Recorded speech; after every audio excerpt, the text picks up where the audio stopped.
Bom, hoje nós vamos estudar um pouco de relevo terrestre. E para entender o relevo terrestre, até a constituição atual desse nosso relevo, a constituição dos nossos solos, é necessário entender um pouco antes a respeito da estrutura interna da Terra. A Terra, ela é dividida em três partes principais em sua estrutura interna: crosta, manto e núcleo. A crosta é a parte mais superficial da Terra. Essa crosta, ela também denominada da parte litosférica da Terra, ela é essa parte superficial em que nós temos a sustentação para a nossa sobrevivência no nosso planeta. É a parte que nos dá essa sustentação. Nós temos também o manto. No manto é uma região onde está localizado o magma. E esse magma, que ao sair dessa parte interna da Terra em direção à parte externa em forma de lava, tem uma função destrutiva como também construtiva no nosso relevo terrestre. Nessa região aqui do manto, entre o manto e a crosta, existe uma região que é denominada de astenosfera.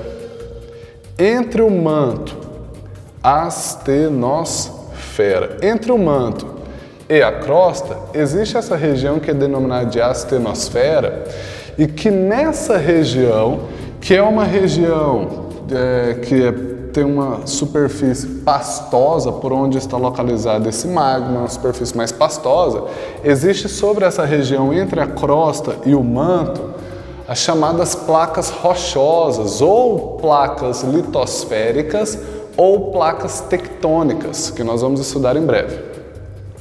E a parte mais interna da Terra, cheio de mistérios, por sinal, cheios de filmes que procuram retratar esse centro da Terra na sua parte, a estrutura interna da Terra na sua parte mais central, nós temos o núcleo. O núcleo é a parte sólida que existe na Terra, que está mais ao interior da Terra, tá? Núcleo. E o núcleo ele pode ser inclusive dividido em núcleo externo e núcleo interno. Sobre aquilo que eu falei a respeito da astenosfera, a região onde está compreendida as placas tectônicas ou placas litosféricas, para entender isso, nós vamos entender o que é a teoria da deriva continental, para aí sim entender os fatores que modificam o nosso relevo terrestre. No início da década de 20, um pouco antes, ali no século 20, um cidadão chamado de Alfred Wegener, ele apresentou uma teoria falando que os continentes, eles eram um só. Os continentes em sua configuração atual hoje, eles eram formados por apenas um continente, chamado de Pangeia. Esse único continente chamado de Pangeia, com o passar do tempo, ele foi se fragmentando e dando origem aos continentes que nós conhecemos hoje. E como que isso aconteceu? O Alfred Wegener, que formulou essa teoria, ele propôs que houve sim a separação ali da Pangeia desse único continente e a formação de outros continentes. E ele pôde apresentar isso a partir de dados que comprovavam que existiam, por exemplo, restos ali de fósseis em extremidades que antigamente formavam um encaixe. Tanto é que se nós ao observarmos o mapa do mundo, nós podemos entender que a parte do Brasil forma praticamente um encaixe perfeito com o continente africano.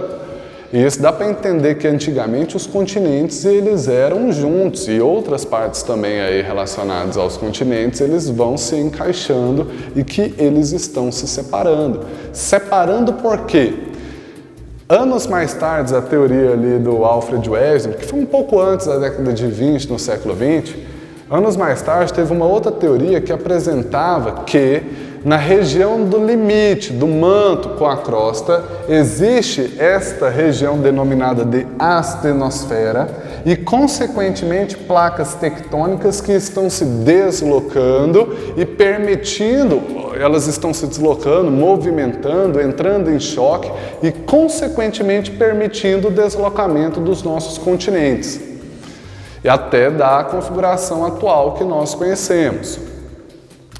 E pensando nessa teoria da deriva continental, pensando na teoria da tectônica das placas, nós podemos entender que existem fatores internos, ou melhor, fatores endógenos, que é a mesma coisa que interno, são fatores que podem modificar a estrutura interna, que podem modificar o nosso relevo terrestre a partir de algo que pode ser interno, como também pode ser externo.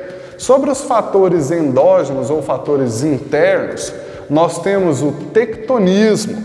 E esse tectonismo, ele pode originar os terremotos, como pode originar os vulcões. Em áreas limites de placas tectônicas, e é sempre bom salientar, é sempre bom observar que a nossa Terra é como se fosse um ovo rachado. E nessa parte rachada existem as placas tectônicas que estão realizando o movimento e, consequentemente, dando origem aos continentes que nós conhecemos na sua configuração atual. O que acontece aqui, pessoal? Quando a Terra ela está realizando, então essas placas tectônicas elas estão se movimentando, as áreas limites de placas tectônicas, essas áreas limites dessas placas, elas entram em choque, elas entram em atrito. E ao entrar em atrito, essas áreas elas podem provocar terremotos, abalos sísmicos em decorrência desse atrito, podem originar a formação de vulcões, de cadeias montanhosas e, consequentemente, modificar o nosso relevo terrestre. E esse é causado por um fator endógeno. Por que fator endógeno? Porque leva em consideração o tectonismo, ou seja, a dinâmica ali do movimento, da movimentação das placas tectônicas, que estão sobre aquela região denominada de astenosfera, essa região pastosa. E quando essas placas tectônicas elas estão se movimentando, ao originar, por exemplo, um terremoto, lógico que vai ser de um caráter destrutivo, mas o relevo terrestre ali, a paisagem, ela vai sofrer uma modificação.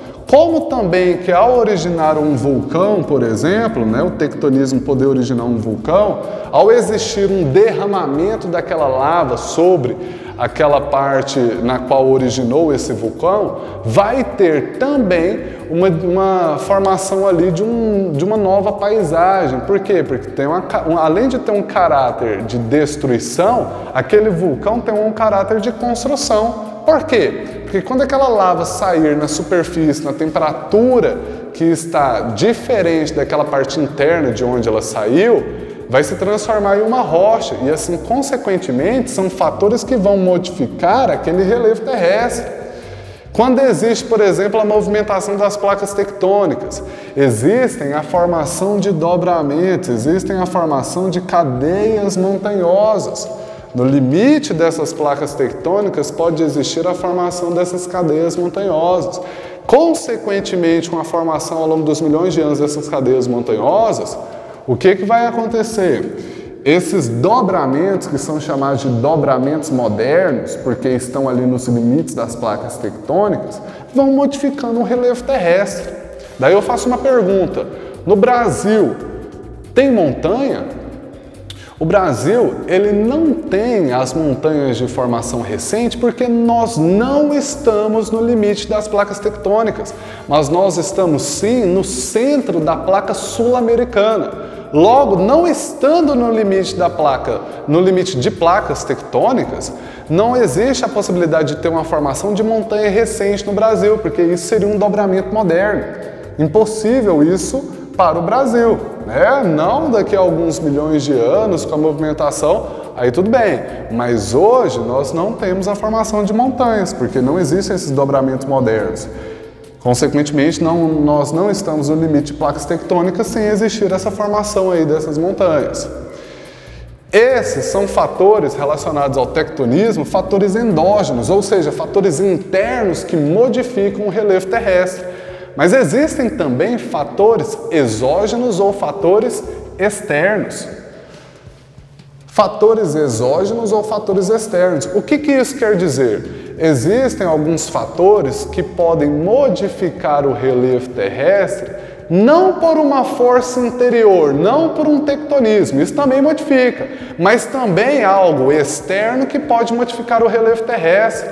Vamos pensar da seguinte maneira: nós temos aqui uma área mais elevada, de planalto, né? Uma área mais ondulada, e essa área, com o passar do tempo, recebendo bastante chuva, vento, esta área, ela vai sofrer um desgaste.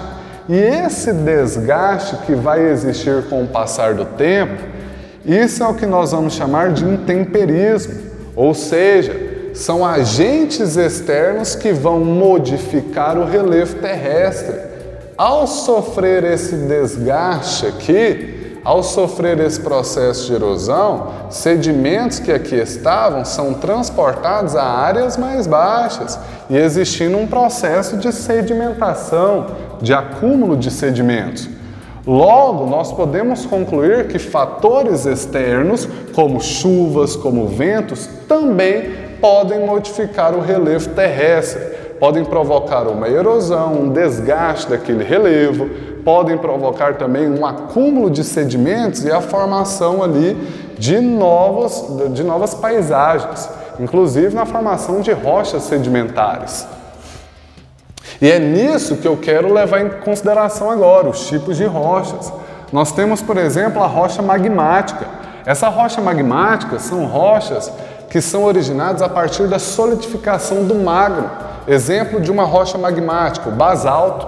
Quando existiu a solidificação ali daquele magma, a solidificação ali desse magma, ele pôde originar ali, ao entrar em contato com a temperatura superficial, a temperatura da superfície terrestre, origina um tipo de rocha a partir daquela solidificação. Exemplo, basalto. Rocha sedimentar. Quando existe um acúmulo de sedimentos, esse acúmulo de sedimentos, de detritos, pode originar a formação de um tipo de rocha. Exemplo de uma rocha sedimentar, varvito.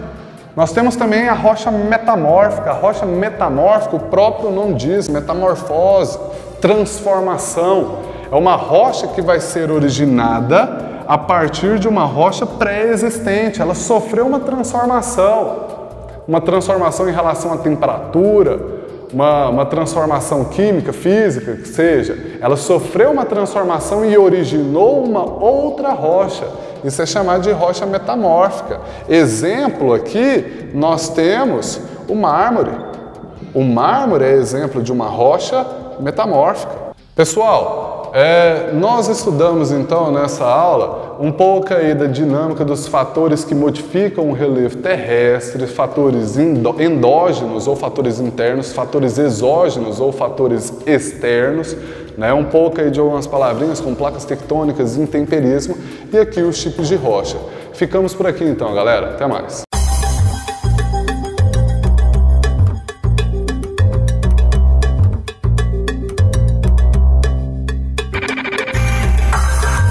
A resposta para esse fato é que, apesar do terremoto no Haiti ter sido de uma magnitude menor, o Haiti é um país extremamente pobre e não preparado para essas catástrofes naturais. Diferente do Japão, onde o terremoto de 11 de março de 2011, que afetou a usina inclusive de Fukushima, apesar de ter sido de uma magnitude bem maior do que o terremoto de 2010 no Haiti, o Japão é um país extremamente preparado, onde já tem prédios que são preparados, a população é preparada para essas possíveis catástrofes. Logo, acabou acontecendo bem mais mortes no Haiti em um terremoto de magnitude menor que o Japão, que teve uma magnitude maior, só que um menor número de mortes.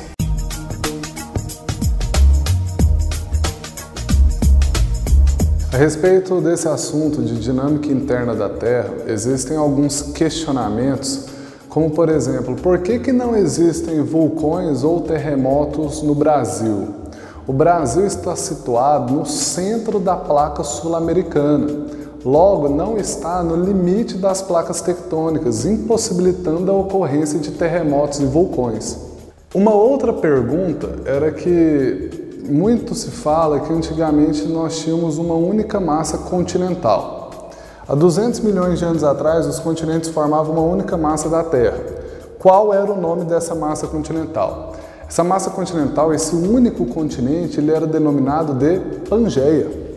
E esse único continente, a Pangeia, com o passar do tempo, foi se fragmentando e dando origem à configuração atual dos continentes que nós conhecemos.